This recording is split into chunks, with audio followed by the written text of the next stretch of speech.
Ryan Gosling is blasting off into space in next year's Project Hail Mary, but first he made a stop at San Diego Comic-Con on Saturday. Gosling joined a packed Hall H panel alongside directors Phil Lord and Chris Miller, writer Drew Goddard, and author Andy Weir, who wrote the original book. Gosling plays astronaut Ryland Grace, who awakens on a spacecraft with no memory of himself or his mission. He slowly deduces he is the sole survivor of a crew sent to the Tau Ceti solar system in search of a solution to a catastrophic event on Earth. In his search for answers, Grace must rely on his vast array of scientific knowledge, sheer ingenuity, and human will, but he may not have to search alone. To kick things off, the team showed the first 5 minutes of the sci-fi film to the audience. The movie starts with Gosling waking up from a medically induced coma that has put him into cryosleep for a long time. He's pretty groggy and sports a shaggy beard as a robotic arm unzips him from his sleeping bag and uncomfortably removes a feeding tube from his throat. Gosling falls off his gurney. His body hasn't regained muscle function yet, and the robot drags him into a padded room to continue running tests on him.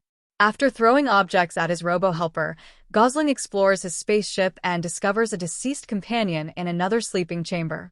He then looks outside into deep space and realizes the mess he's in. He punches the glass window in frustration, and the footage ends. The final clip the Project Hail Mary team showed was Gosling meeting a strange little alien. After leaving his spaceship, Gosling discovers a rocky tunnel and floats down it in zero gravity. He approaches a wall with a clear window, and suddenly an alien hand appears. The hand has 2 fingers, is made of rocks, and produces little toys that resemble Gosling and his ship. The voiceless alien, who is later named Rocky, mimes to Gosling that he should return to his ship. Gosling does so, but comically replies, "Talk to you later," to Rocky. Gosling discussed playing Ryland and how he connected to an ordinary person in an extraordinary situation. "I connected to his reluctance," he said.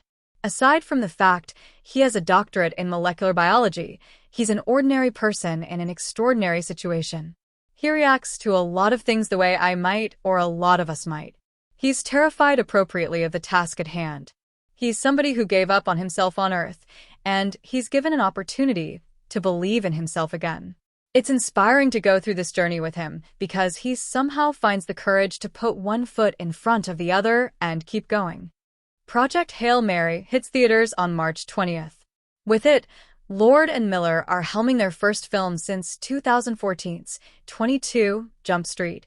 They've otherwise kept busy by producing Sony Animation's Spider-Verse trilogy, Cocaine Bear, The Mitchells vs. the Machines, and more.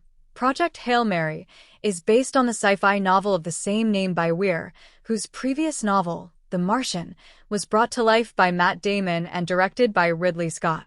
In addition to Gosling, the cast includes Anatomy of a Fall star Huller, Milana Vaintrub, Lionel Boyce, and Ken Leung. Another clip, set on Earth prior to the opening scene, showed Gosling and Sandra Huller's scientist arguing about his credentials to head to space. Ryland is a teacher with a doctorate in molecular biology, but the government needs him to embark on the ship to save the planet from extinction. He shows off his smarts by conducting tests on some space bacteria, while a group of government officials scrutinize his every move. After asking if they care if he dies during his mission, Huller discusses with the group and deadpans that it's preferable if you don't die. After making no progress with his tests, Gosling says that it took humans 200 years for scientists to figure out how bacteria works. Huller fires back, "Please do it faster." For a moment, it appears Gosling made a breakthrough and discovers a cell within the bacteria. He celebrates, but then looks back under the microscope and sees that the cell unceremoniously died.